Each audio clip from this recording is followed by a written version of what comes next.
வணக்கம். இது பிராண்டி செய்திகள். தமிழக அரசியல் களத்தில் அடுத்த அதிரடி. 2026 சட்டமன்ற தேர்தலுக்கு இன்னும் சில காலமே உள்ள நிலையில் அதிமுகவின் கோட்டைகள் ஒவ்வொன்றாக சரிந்து வருகிறதா? முன்னாள் முதலமைச்சர் எடப்பாடி பழனிசாமிக்கு செக் வைக்கும் விதமாக அதிமுகவின் முன்னாள் மாவட்ட செயலாளர் இன்று அதிகாரப்பூர்வமாக நடிகர் விஜயின் தமிழக வெற்றிக் கழகத்தில் இணைந்துள்ளார். அதிமுகவின் முக்கிய தூண்கள் தவேக பக்கம் சாய்வது எடப்பாடிக்கு கொடுத்த பெரும் ஷாக் என்ன? இதோ விரிவான தகவல்கள்.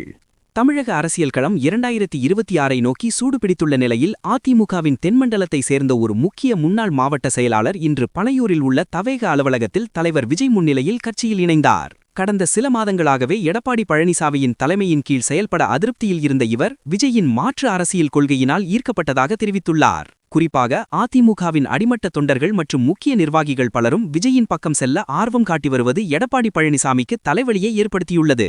ஏற்கனவே செங்கோட்டையன் போன்ற மூத்த தலைவர்கள் தவேகவுடன் இணக்கமாக இருப்பதாக தகவல் வரும் நிலையில் இந்த மாவட்ட செயலாளரின் வெளியேற்றம் அதிமுகவிற்கு பலத்த பின்னடைவாக கருதப்படுகிறது. ஏன் இந்த திடீர் கட்சி தாவல்? மாற்று சக்தி. திமுக அதிமுகவிற்கு மாற்றாக விஜய் உருவெடுத்துள்ளதால் அரசியல் எதிர்காலம் கருதி பல நிர்வாகிகள் தவேகவை நோக்கி நகர்கின்றனர். கொள்கை ஈர்ப்பு. விஜயின் மதச்சார்பற்ற சமூக நீதி கொள்கைகள் அதிமுகவின் சில பிரிவினருக்கு உடன்பாடாக உள்ளது. எடப்பாடிக்கு நெருக்கடி.